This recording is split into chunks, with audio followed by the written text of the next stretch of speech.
नमस्कार विद्यार्थी मित्रांनो, मी सौ वृषाली यशोधन महाजन, डेक्कन एज्युकेशन सोसायटीच्या बृहन महाराष्ट्र वाणिज्य महाविद्यालय येथे कार्यान्वित आहे. आज आपण पाहूया चिटणीसाची कार्यपद्धती, आपला शेवटचा घटक क्रमांक 6 आणि शेवटचा पाठ क्रमांक 12 भाग बाजार. यातील काही संकल्पना आपण आधीच्या तासिकेत पाहिल्या होत्या, जसे भाग बाजाराचे वैशिष्ट्य, त्याची कार्य, आणि आता आपण पाहूया सेबीची कार्य आणि त्याचे महत्त्व. तसेच आजच्या पाठामध्ये आपण पाहणार आहोत प्रश्नपत्रिकेचे स्वरूप व घटक निहाय गुणविभागणी. चला आता पाहूया पीपीटीच्या मार्फत. पाठ क्रमांक 12 भाग बाजार. भाग बाजाराचे नियमन हे भारतीय प्रतिभूती विनिमय मंडळ म्हणजेच security exchange board of India SEBI तर्फे केले जाते. भांडवल बाजाराचे नियमन करणारी ही यंत्रणा आणि नियंत्रक म्हणून कार्य करते. 1992 च्या कायद्या अंतर्गत सेबीची स्थापना झाली आणि याचे मुख्यालय मुंबई इथे आहे. विद्यार्थी मित्रांनो, सेबीचा उद्देश प्रतिभूती बाजाराला चालना देणे, तसेच गुंतवणूकदारांच्या हिताचे रक्षण करणे आणि प्रतिभूती बाजाराचे नियमन करणे हे आहे. म्हणजे सेबीची निर्मिती किंवा सेबीची यंत्रणा का सुरू झालेली आहे, तर प्रतिभूती बाजाराला चालना देणे आणि त्याचबरोबर महत्त्वाचे कार्य, महत्त्वाचा उद्देश म्हणजेच गुंतवणूकदारांच्या हिताचे रक्षण करणे आणि प्रतिभूती बाजाराचे नियमन करणे. तसेच भारतातील सर्व भाग बाजारांचे नियमन करणारी ही यंत्रणा आहे आणि सेबीने निश्चित केलेले नियम व कायद्याचे पालन प्रतिभूती वितरित करणाऱ्या कंपन्या, भाग बाजार, मध्यस्थ व गुंतवणूकदार यांना करावेच लागते. म्हणजे सेबीने निश्चित केले जे काही नियम आहेत, सेबीचा जो काही कायदा आहे, कायदा 1992, याचे पालन हे प्रतिभूती वितरित करणाऱ्या कंपन्या, भाग बाजार, मध्यस्थ आणि गुंतवणूकदार यांना करावेच लागते. कारण की इथे नावातच तुम्हाला लक्षात येत असेल की सेबीची निर्मिती का झाली आहे, तर सिक्युरिटी अँड एक्सचेंज म्हणजेच प्रतिभूतीचे देवाणघेवाण ज्यांच्या मार्फत केली जाते ते म्हणजे पहिली म्हणजे कंपन्या, दुसरा म्हणजे जिथे होते नंतर प्रतिभूतींची देवाणघेवाण तो म्हणजे भाग बाजार. भाग बाजारामध्ये मध्यस्थ जे असतात ते प्रतिभूतींची देवाणघेवाण करायला मदत करतात, ते मध्यस्थ, आणि जे भाग बाजारामध्ये गुंतवणूक करतात ते गुंतवणूकदार, यांना सगळ्यांना या प्रतिभूती कायद्याचे तसेच या भारतीय प्रतिभूती विनिमय मंडळाचे कायद्याचे आणि नियमांचे पालन हे करावेच लागते. आता आपण पाहूयात याची कार्ये. पहिला आहे प्रतिभूती बाजारातील गुंतवणूकदारांच्या हिताचे रक्षण करणे. तर प्रतिभूती बाजारातील गुंतवणूकदारांच्या हिताचे रक्षण करणे प्रथम कार्य. द्वितीय आहे प्रतिभूती बाजाराच्या विकासाला चालना देणे, हेच त्याचे उद्दिष्ट सुद्धा आहे. तिसरा आहे भाग बाजारातील तसेच इतर प्रतिभूती बाजारातील व्यवहारांचे नियमन करणे आणि भाग दलाल, उपदलाल, भाग हस्तांतरण मध्यस्थ, बँकर्स, विश्वस्त करारातील विश्वस्त, भाग विक्री निबंधक, मर्चंट बँकर्स, भाग विमेकरी आणि इतर मध्यस्थी यांची नोंदणी आणि त्यांच्या कार्याचे नियमन करणे. तसेच पाचवे कार्य आहे भागपेढी म्हणजेच डिपॉझिटरी सिस्टीम, डिपॉझिटरी पार्टिसिपंट, प्रतिभूतीचे ताबेदार, विदेशी संस्थात्मक गुंतवणूकदार, पतमानांकन संस्था यांच्या कार्याचे नियंत्रण करणे हे सुद्धा सेबीचेच कार्य आहे. पुढे आहे venture capital fund, mutual funds यांचे नियमन आणि नियंत्रण करणे. तसेच स्वयंनियमन करणाऱ्या संस्थांना प्रोत्साहन देणे व त्यांच्यावर देखरेख करणे.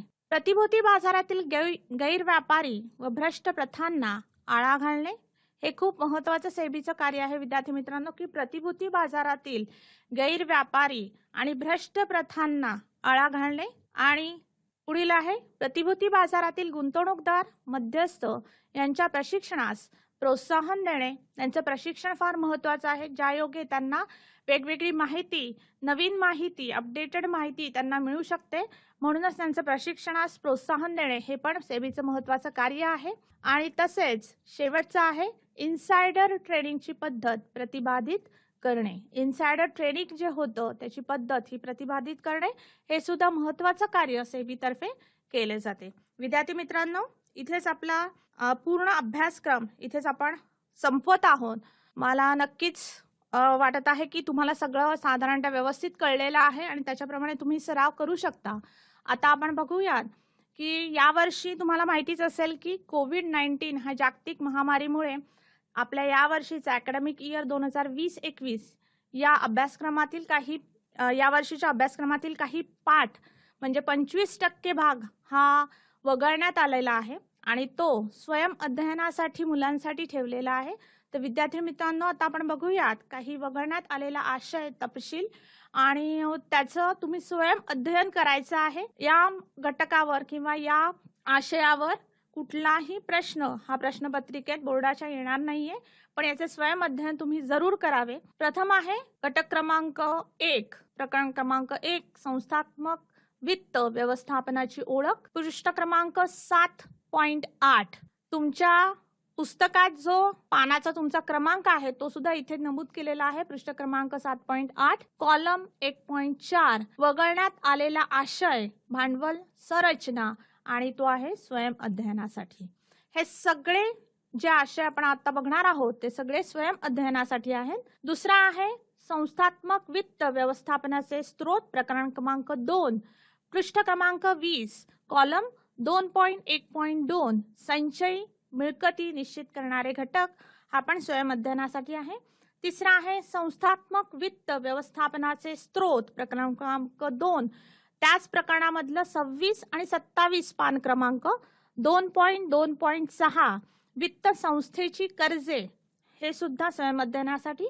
संस्थात्मक वित्त व्यवस्थापनाचे स्त्रोत प्रकरण 2, परत त्याच प्रकरणातनं 27 नंबरचं पान 2.2.7, व्यापारी कर्जे, हे सुद्धा स्वयं अध्ययन। पुढे आहे 5, भाग विक्री, प्रकरण क्रमांक 3, पृष्ठ क्रमांक 37, 38 आणि 39, कॉलम 3.1। वगळण्यात आलेला आशय आहे भाग भांडवलाचे वर्गीकरण, म्हणजे जो सुरुवातीचा दिलेला आहे भाग भांडवलाचे वर्गीकरण तो स्वयं अध्ययनासाठी आहे। त्याच प्रकरणातील पान नंबर 47-48, 3.4.2, भाग वाटपाची कार्यपद्धती, ती सुद्धा स्वयं अध्ययनासाठी आहे। त्याच प्रकरणातील पान नंबर 49, 3.6, भागावरील हप्ते मागणी म्हणजेच कॉल ऑन शेअर्स, ते पण स्वयं अध्ययनासाठी आहे। भाग विक्री, प्रकरण क्रमांक 3, त्याच पाठामधील पान क्रमांक 50, 3.7, भाग जप्ती म्हणजेच शेअर्स फॉरफीचर ऑफ शेअर्स,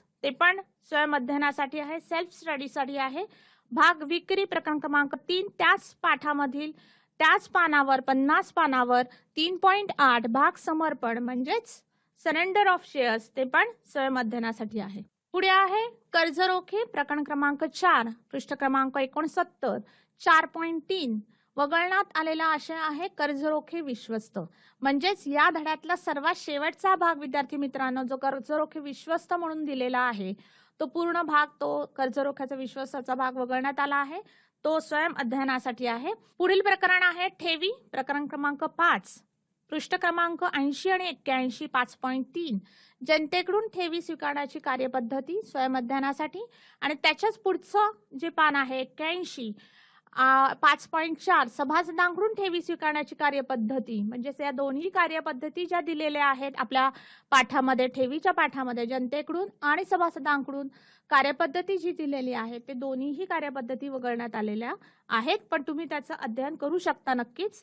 भागपेढी पद्धती, प्रकरण क्रमांक 9 आता आपण पाहत आहोत, प्रकरण क्रमांक 9, 129, 130, 131 पान क्रमांक आणि कॉलम आहे 9.6, भागपेढी पद्धतीची कार्यपद्धती, म्हणजेच विद्यार्थी मित्रांनो भागपेढी पद्धतीची कार्यपद्धती जी पूर्ण दिलेली आहे, ज्याच्यामध्ये डायग्राम्स दिलेले आहेत, तक्ते दिलेले आहेत साधारणतः, तर त्या सगळी कार्यपद्धती वगळण्यात आलेली आहे, ती स्वयं अध्ययनासाठी आहे। लाभांश आणि व्याज, प्रकरण क्रमांक 10, 143 पान नंबर 10.5, लाभांश वाटपाची कार्ये, फक्त कार्ये वगळण्यात आलेली आहेत।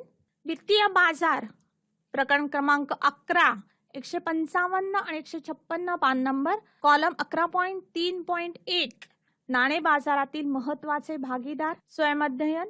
त्याच प्रकरणातील पान क्रमांक 156, 157, 11.3.1, नाणे बाजारातील साधने, पण स्वयं अध्ययनासाठी आहेत। म्हणजेच वित्तीय बाजार प्रकरण क्रमांक 11 मध्ये नाणे बाजार आणि नाणे बाजाराची वैशिष्ट्ये याचा तुम्ही अभ्यास करायचा आहे, तसेच भांडवल बाजाराचे सगळा पूर्ण अभ्यास करायचा आहे। फक्त नाणे बाजारातील जे भागीदार आणि जी साधने दिली आहेत विद्यार्थी मित्रांनो ते स्वयं अध्ययनासाठी आहे। भाग बाजार, प्रकरण क्रमांक 12, पान क्रमांक 168, 169, 12.4 भाग बाजारातील संबंधित महत्त्वाच्या संज्ञा संकल्पना या दिलेल्या आहेत. त्या पण स्वयं अध्ययनासाठी आहेत, पण विद्यार्थी मित्रांनो या संज्ञा खूप महत्त्वाच्या आहेत. या संज्ञा तुम्ही जर एकदा वाचल्या, त्याचा जर अभ्यास केला तर तुम्हाला भाग बाजारातील विविध घटक किंवा विविध संकल्पना नक्कीच कळायला मदत होतील. म्हणून या संज्ञांचा अभ्यास तुम्ही स्वयं अध्ययन नक्कीच करावे. भाग बाजार प्रकरण क्रमांक 12 पृष्ठ क्रमांक 170 12.6 फरक अडत्या व दलाल स्वयं अध्ययन. म्हणजेच अडत्या व दलाल हा फरक सुद्धा स्वयं अध्ययनासाठी आहे. त्यावर कोणताही प्रश्न विचारला जाणार नाही. टीप पण महत्वाची आहे. स्वयं अध्ययनासाठीचे घटक मूल्यमापनासाठी विचारात घेतले जाणार नाहीत. शैक्षणिक वर्ष 2020-21च्या परीक्षेत उपरोक्त घटकांवर प्रश्न विचारले जाणार. आता आपण पाहूयात सहामाही परीक्षा प्रश्नपत्रिकेचा नमुना. या प्रश्नपत्रिकेचा नमुना गुण आहेत 50 आणि वेळ आहे 2 तास 30 मिनिटे. प्रश्नपत्रिकेचा आराखडा. प्रश्न क्रमांक 1 आहे एका वाक्यात उत्तरे द्या. योग्य शब्द किंवा शब्दसमूह संज्ञा लिहा आणि कंसातील अचूक पर्याय निवडा. प्रति प्रश्न 1 गुण असणार आहे. एकूण प्रश्न आहेत अ साठी 5 प्रश्न, ब साठी 5 प्रश्न आणि कंसातील क साठी 4 प्रश्न आहेत. विकल्प विरहित गुण आहे 5, 5, 4. विकल्प सह गुण आहेत 5, 5, 4. म्हणजेच हा प्रश्न हा कंपल्सरी आहे. हा नक्कीच तुम्ही सोडवायचा आहे. याला कुठलाही विकल्प नाही. हा बंधनकारक असणार आहे. दुसरा प्रश्न आहे संज्ञा किंवा संकल्पना स्पष्ट करा. यामध्ये प्रति प्रश्नाला 2 गुण आहेत विद्यार्थी मित्रांनो. एकूण 4 पैकी तुम्हाला 2 संज्ञा किंवा संकल्पना स्पष्ट करायच्या आहेत. विकल्प विरहित गुण आहेत 4 आणि विकल्पासह गुण आहेत 8. पुढील तिसरा प्रश्न आहे फरक स्पष्ट करा. इथे प्रत्येकी गुण आहेत 3. 3 पैकी 2 फरक स्पष्ट करा तुम्ही लिहायचे आहेत आणि त्याला गुण आहेत विकल्पा विरहित 8, विकल्पासहित गुण आहेत 12. चौथा प्रश्न आहे खालील प्रश्नांची थोडक्यात उत्तरे द्या. 4 प्रत्येकी गुण आहेत. 3 पैकी 2 सोडवायचे आहेत. विकल्प विरहित 8, विकल्पासहित गुण आहेत 12. खालील विधाने सकारण स्पष्ट करा.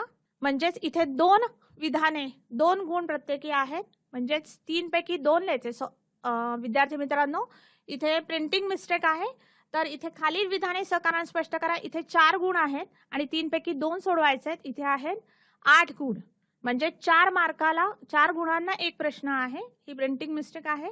4 गुणांचा 1 प्रश्न आहे. म्हणजेच विकल्प रहित 8 आणि विकल्पासहित 12.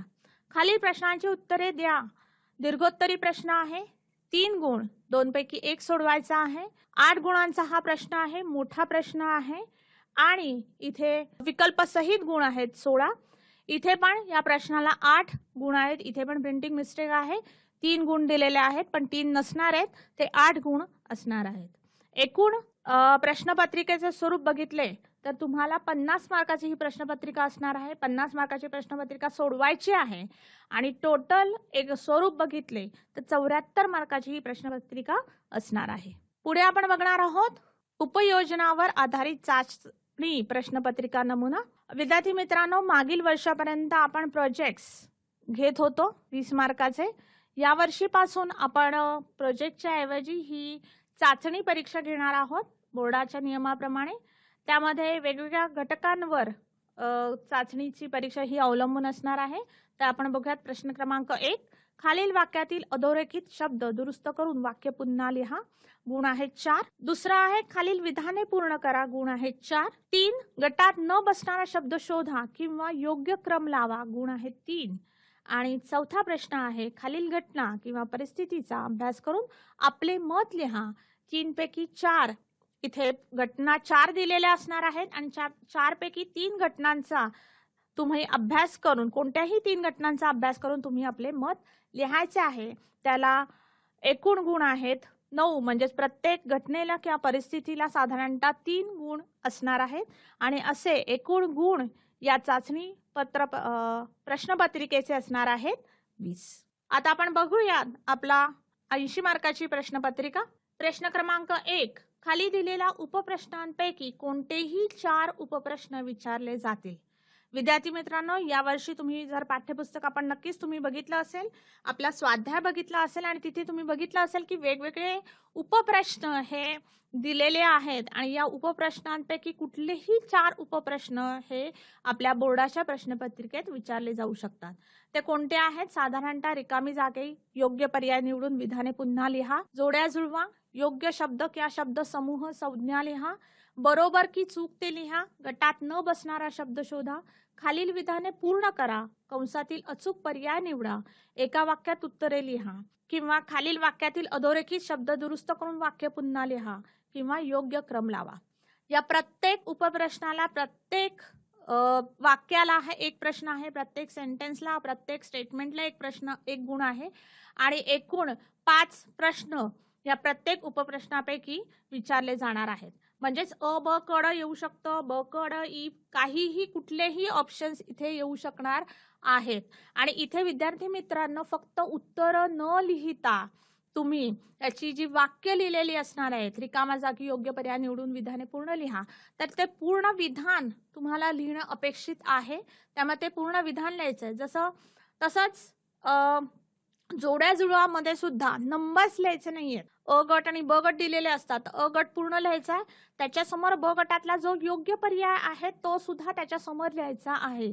इथे कुठेही नंबर्स त्याचे लिहायचे नाहीयेत, क्रमांक लिहायचे नाहीत, अबकड लिहायचं नाही, त्याचा पूर्ण जे काही शब्द, जो काही संज्ञा असणार आहे योग्य तीच लिहायची आहे। तसेच एका वाक्यात उत्तरे लिहा मध्ये पण एका वाक्यात पूर्ण उत्तर लिहायचं आहे, तो एक शब्द लिहून मोकळं व्हायचं नाही, ते पूर्ण वाक्य, पूर्ण उत्तर लिहायचं आहे।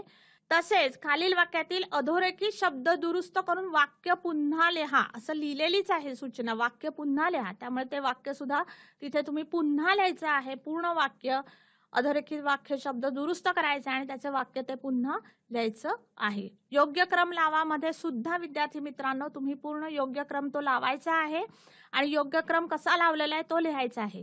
अ ब क असे जर ऑप्शन असतील, असे जर पर्याय असतील तर क ब अ असेल तर क ब अ असं लिहायचं नाही। क ब अ च्या ज्या संज्ञा आहेत, ज्या संकल्पना आहेत त्या लिहायच्या आणि तो व्यवस्थित योग्य क्रम लावायचा आहे।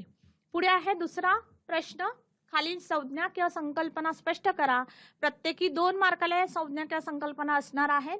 6 संज्ञा पेपरमध्ये विचारणार आहेत, त्याच्यापैकी 4 प्रश्नपत्रिकेतल्या संज्ञा किंवा संकल्पना तुम्हाला स्पष्ट करायच्या आहेत। एकूण गुण आहे 8 आणि विकल्प सहित गुण आहेत 12। म्हणजेच इथे संज्ञा आणि संकल्पना 2 मार्कासाठी विद्यार्थी मित्रांनो आहेत, त्यामुळे 2 मार्काच्या हिशोबाने तुम्हाला तिथे उत्तर लिहायचं आहे आणि बरोबर संज्ञा आणि संकल्पना स्पष्ट करायची आहे। तिसरा आहे खालील घटना किंवा परिस्थितीचा अभ्यास करून आपले मत लिहा। इथे त्या घटनेला, प्रत्येक घटनेला 3 मार्क असणार आहे, म्हणजे साधारणतः 3 हे प्रश्न त्या घटनेवर किंवा परिस्थितीवर विचारले जाऊ शकतात आणि त्याला प्रत्येकी 1-1 मार्क, म्हणजे असेच 3 मार्क या प्रत्येक घटनेला असणार आहे आणि 3 पैकी 2 घटना किंवा परिस्थितीचा तुम्ही अभ्यास करून त्या सोडवायच्या आहेत। विकल्परहित गुण आहेत 6 आणि विकल्पासहित गुण आहेत 9। इथे सुद्धा घटना आणि परिस्थितीचा अभ्यास करताना ती घटना शांतपणे वाचायची आहे। 2 ते 3 फक्त विधाने त्या घटनेची असतात आणि ती विधाने शांतपणे वाचायची, कुठल्या कंपनीची आहे, काय निर्णय घेतलाय, कशा प्रकारचं भागभांडवल आहे किंवा काय आहे, जे काही लिहिलेलं आहे ते व्यवस्थित शांतपणे वाचायचं आणि त्याच्यानंतर शांतपणे उत्तरं लिहायची आहे, शांतपणे ते वाचायचं आहे, कारण की हे खूप महत्त्वाचे आणि अगदी लगेच मिळणारे गुण आहेत तुम्हाला, त्यामुळे याचा व्यवस्थित अभ्यास करा। चौथा आहे फरक स्पष्ट करा। यावर्षी आपल्याला 4 गुणांचा आहे, 4 फरक स्पष्ट करा विचारले जाणार आहेत आणि त्यापैकी 3 तुम्हाला लिहायचे आहेत, प्रत्येकी 4 गुण आणि असे 12 गुणांचा हा प्रश्न असणार आहे आणि विकल्पासहित 16 गुणांचा हा प्रश्न आहे। तर इथे 4 गुणांचा जरी असला तरी सुद्धा इथे मीनिंग लिहिणं, अर्थ लिहिणं, त्या संज्ञा संकल्पना स्पष्ट करणं खूप महत्त्वाचं आहे। त्याला नक्कीच 1 गुण असणार आहे, अर्थ त्या संकल्पनांचा किंवा संज्ञांचा स्पष्ट करायचा आहे आणि त्यानंतर जे महत्त्वाचे गुण आहेत, महत्त्वाचे फरक स्पष्ट करायचे मुद्दे आहेत ते तुम्हाला लिहिणं अपेक्षित आहे। किमान तुम्ही 4 मुद्दे लिहिणं अपेक्षित असतं, पण माझं असं सजेशन आहे की तुम्ही किमान 6 तरी मुद्दे याचे लिहावेत। जर पुस्तकातच 4 किंवा 5 असतील विद्यार्थी मित्रांनो तर 4 किंवा 5च लिहा, पण पुस्तकात जर त्याचे मुद्दे 6 असतील तर माझं असं म्हणणं आहे की तुम्ही 6 मुद्दे लिहावेत आणि नक्कीच तुम्हाला त्याचा चांगला स्कोर किंवा चांगला तुम्हाला उपयोग होऊ शकतो. कारण की गडबडीत असं होऊ शकतं की एखादा मुद्दा तुम्ही 4च लिहिले आणि गडबडीत असं होतं की एखादा मुद्दा चुकून म्हणजे आपल्याला मांडायचं असतं व्यवस्थित ते खरंच आणि चुकून गडबड असते आपल्याला पेपर लिहायची आणि अशा वेळेस एखादा मुद्दा चुकू शकतो. त्यामुळेच 4च्या ऐवजी तुम्ही 6 मुद्दे लिहा आणि तसं वेळेचं नियोजन करा. जास्तीत जास्त 6 मुद्दे लिहिणं अपेक्षित आहे. खूप मुद्दे लिहू नका कारण की तिथे तुमचा खूप वेळ वाया जातो आणि पुढच्या प्रश्नांना वेळ कमी पडतो. प्रश्न क्रमांक 5 आहे. खालील प्रश्नांची थोडक्यात उत्तरे लिहा. एकूण प्रश्न आहेत 3 आणि 3 पैकी 2 प्रश्न तुम्हाला लिहायचे आहेत. एकूण गुण आहेत 8 म्हणजे 4 मार्काचा हा प्रश्न आहे आणि विकल्पासह गुण आहेत 12. त्यानंतर खालील विधाने सकारण स्पष्ट करा. इथे पण 4 विधाने विचारले जाणार आहेत. त्यापैकी 2 विधाने तुम्ही लिहायची आहेत. प्रत्येक विधानाला 4 गुण आहेत विद्यार्थी मित्रांनो. विकल्परहित गुण आहेत 8 आणि विकल्पासह गुण आहेत 16. 7वा प्रश्न आहे खालील प्रश्न सोडवा. पत्रलेखन. विद्यार्थी मित्रांनो इथे नमूद केलेलं आहे स्पेसिफिकली की हे पत्रलेखनावर ह्याच्यावर प्रश्न विचारला असणार आहे. प्रश्न क्रमांक 7 हा फक्त पत्रलेखनावर असणार आहे. 3 पैकी 2 पत्र तुम्हाला लिहायची आहेत. एकूण 3 असणार आहेत म्हणजे 5 मार्काचा हा प्रश्न असणार आहे पत्रलेखनाचा आणि विकल्प विरहित गुण आहेत 10 आणि विकल्पासह आहेत 15 म्हणजे 5 गुणांचं पत्रलेखन असणार आहे. 1 आणि अर्धा म्हणजे 1.5 मार्क हा तुमच्या लेआउटला तुमचे जे पत्राचे मुद्दे आहेत पत्राचे जे भाग आहेत त्याला लिहायला असणार आहे आणि 3.5 मार्क म्हणजे 3 आणि अर्धा हा 3.5 मार्क हे फक्त पत्रलेखनाचा जो मेन मायना आहे मेन पत्रलेखनाचं जे मेन कंटेंट आहे जी बॉडी आहे पत्रलेखनाची त्याला हे 3.5 गुण आहेत. त्यामुळे टोटल 5 गुण हे पत्रलेखनाला आहेत. पत्रलेखन जर तुम्ही फक्त पत्रलेखनामध्ये पत्राचे भाग लिहिले म्हणजेच काय तर दिनांक किंवा कंपनीचे नाव ज्याला पत्र लिहितोय त्याचे नाव त्याचा पत्ता किंवा विषय किंवा त्याचे अभिवादन शेवटचा मुद्दा असे जर फक्त लिहिलं आणि मध्ये काहीच लिहिलं नाही तर तुम्हाला इथे 0 मार्क मिळणार आहेत. लक्षात आलं. त्यामुळे पत्रलेखन करताना पत्राचा पूर्ण मायना पूर्ण पत्राचे भाग लिहिणं कंपल्सरी आहे. त्याच्याबरोबरच तुम्ही पत्राचा मुख्य उद्देश काय आहे विषय काय आहे तसेच पत्राचं लेखन पत्रलेखन म्हणजेच body content of the letter हे लिहिणं अपेक्षित आहे तरच तुम्हाला त्याच्यामध्ये गुण मिळू शकतात. तर हा खूप स्कोरिंग पार्ट आहे आपल्या प्रश्नपत्रिकेतला. त्यामुळे जास्तीत जास्त विद्यार्थ्यांनी याचा व्यवस्थितच अभ्यास करून पत्रलेखन करावं आणि त्याच्यात जास्तीत जास्त तुम्हाला गुण मिळू शकतात. शेवटचा प्रश्न आहे खालील प्रश्नांची उत्तरे लिहा. हा दीर्घोत्तरी प्रश्न असणार आहे विद्यार्थी मित्रांनो. दीर्घोत्तरी म्हणजेच काय तर एकच प्रश्न 8 गुणांचा असणार आहे. 2 प्रश्नांपैकी 1 प्रश्न तुम्हाला लिहायचा आहे. एकूण प्रश्न आहेत 2 आणि 2 पैकी 1 सोडवायचा आहे. प्रत्येक प्रश्नाला 8 गुण आहेत म्हणूनच विकल्प विरहित गुण आहेत 8 आणि विकल्पासह गुण आहेत 16. अशा प्रकारे आपल्या प्रश्नपत्रिका 116 गुणांची असणार आहे पण त्यापैकी तुम्हाला 80 गुणांची प्रश्नपत्रिका सोडवायची आहे. विद्यार्थी मित्रांनो दीर्घोत्तरी प्रश्नात पत्रलेखन विचारले जाणार नाही. पत्रलेखन कुठे येणार आहे प्रश्न क्रमांक 7 मध्ये आणि आपल्याला माहिती आहे की आपल्या अभ्यासक्रमात एकूण किती पाठ किंवा किती धडे हे पत्रलेखनासाठी आहेत तर 3 आणि इथे प्रश्न किती आहेत 3 पैकी 2. त्यामुळे तुम्हाला कळलंच असेल की तुम्हाला पत्रलेखन कुठल्या धड्यांवर करायचे आणि कशा प्रकारे करायचं आहे. आणि दीर्घोत्तरी प्रश्नामध्ये सुद्धा 2 पैकी 1 आहे. तर दीर्घोत्तरी प्रश्न जर तुम्ही आता आपण पुढे घटक निहाय गुण विभागणी बघणार आहोत त्यावरून तुम्हाला लक्षात येईल की 8 गुणांचा प्रश्न हा कुठल्या धड्यातनं विचारला जाऊ शकतो. 2 प्रश्न कुठल्या धड्यातनं विचारले जाऊ शकतात हे तुम्हाला लक्षात येईल आणि त्याप्रमाणे तुम्ही तुमचा त्या पाठावरचा तो 8 मार्काचा प्रश्न हा तयार करू शकता. सूचना क्रमांक प्रश्न क्रमांक 7 मध्ये घटक क्रमांक 6 घटक क्रमांक 7 घटक क्रमांक 8 मधील प्रत्येकी 1 प्रश्न विचारण्यात यावा. घटक नसणारे इथे पाठ क्रमांक आहे. पाठ क्रमांक 6 पाठ क्रमांक 7 आणि पाठ क्रमांक 8. घटकनिहाय गुण विभागणीचे अनुसरण करणे आवश्यक आहे आणि पाठ्यपुस्तकातील बॉक्समध्ये दिलेल्या अतिरिक्त माहितीवर प्रश्न विचारले जाणार नाही. ती अतिरिक्त माहिती ही तुमच्यासाठी असते विद्यार्थी मित्रांनो. त्यामुळे पाठ्यपुस्तकातील ज्या बॉक्समध्ये जी अतिरिक्त माहिती असते त्यावर कोणताही प्रश्न विचारला जाणार नाही. आता आपण पाहूयात घटकनिहाय गुण विभागणी. घटक क्रमांक 1 आपण घटक बघतोय विद्यार्थी मित्रांनो, पाठ नाही, घटक आहे. घटक क्रमांक 1 संस्थात्मक वित्ताचे स्त्रोत, प्रकरण क्रमांक 1 आणि 2 यामध्ये 2 प्रकरण समाविष्ट आहेत. गुण आहेत 17 आणि विकल्पासह गुण आहेत 25. विद्यार्थी मित्रांनो, इथे तुम्हाला लक्षात येत असेल की विकल्पासह गुण आहेत 25, म्हणजेच इथे जो प्रकरण क्रमांक साधारणतः 2 आहे विशेषतः त्यावर दीर्घोत्तरी प्रश्न विचारण्याची शक्यता आहे. आणि तुम्हाला माहिती आहे की त्याच्यामध्ये दीर्घोत्तरी प्रश्न कोणते आहेत तर भागाची वैशिष्ट्ये, समहक्क भाग, अग्रहक्क भाग त्याची वैशिष्ट्ये, तसेच कर्जरोखे आणि त्यांची वैशिष्ट्ये आणि त्यांचे प्रकार आणि अग्रहक्क भागांचे प्रकार. दुसरा आहे घटक भांडवल उभारणी, प्रकरण क्रमांक 3, 4 आणि 5 यामध्ये समाविष्ट आहेत. म्हणजेच कोणते भागविक्री, कर्जरोखे विक्री आणि ठेवी. या तिन्ही प्रकरणांना मिळून 24 गुण आहेत आणि विकल्पासह गुण आहेत 35. म्हणजेच इथे सुद्धा शक्यता आहे घटक क्रमांक 2 म्हणजेच प्रकरण क्रमांक 3, 4 किंवा 5, 3, 4 किंवा 5 या तिन्ही पैकी एका कुठल्याही पाठावर 8 मार्काचा दीर्घोत्तरी प्रश्न विचारला जाऊ शकतो. कारण की त्याला विकल्पासह जास्त गुण आहेत, 35 गुण आहेत, त्यामुळेच तिथे विचारला जाऊ शकतो. तिसरा आहे चिटणीसाचा पत्रव्यवहार, 6, 7 आणि 8 एकूण गुण आहेत 13, विकल्पासह गुण आहेत 18.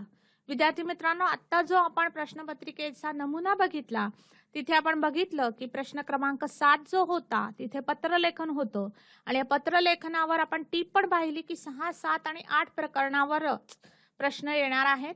म्हणजेच तिथे या प्रकरणातील 15 गुण हे या प्रश्न क्रमांक 7 मध्ये विचारले जाणार आहेत आणि उर्वरित नक्कीच हे ऑब्जेक्टिव्ह म्हणजे प्रश्न क्रमांक पहिल्यावर विचारले जाणार आहेत. घटक क्रमांक 4 भागपेढी पद्धती, प्रकरण क्रमांक 9 एकच प्रकरण इथे आहे म्हणजेच ते आहे 7 गुणांचं आणि एक विकल्पासह गुण आहेत त्याला 11. लाभांश आणि व्याज, प्रकरण क्रमांक 10 परत एकच प्रकरण आहे, वैयक्तिक प्रकरणाला गुण आहेत 9 आणि विकल्पासह आहेत 13. वित्तीय बाजार, घटक क्रमांक 6 वित्तीय बाजार, प्रकरण क्रमांक 11 आणि 12 म्हणजेच यामध्ये 2 प्रकरण समाविष्ट आहेत विद्यार्थी मित्रांनो. गुण आहेत 10 आणि विकल्पासह गुण आहेत 14. म्हणजे इथे नक्कीच 2 लघुत्तर प्रश्न कुठलेही विचारले जाऊ शकतात. टिपा द्या किंवा फरक स्पष्ट करा किंवा विधाने सकारण स्पष्ट करा, यापैकी कुठलेही 2 प्रश्न विचारले जाऊ शकतात. आणि तसेच एखादी केस स्टडी किंवा एखादा संज्ञा किंवा संकल्पना स्पष्ट करा अशा प्रकारचे प्रश्न सुद्धा विचारले जाऊ शकतात.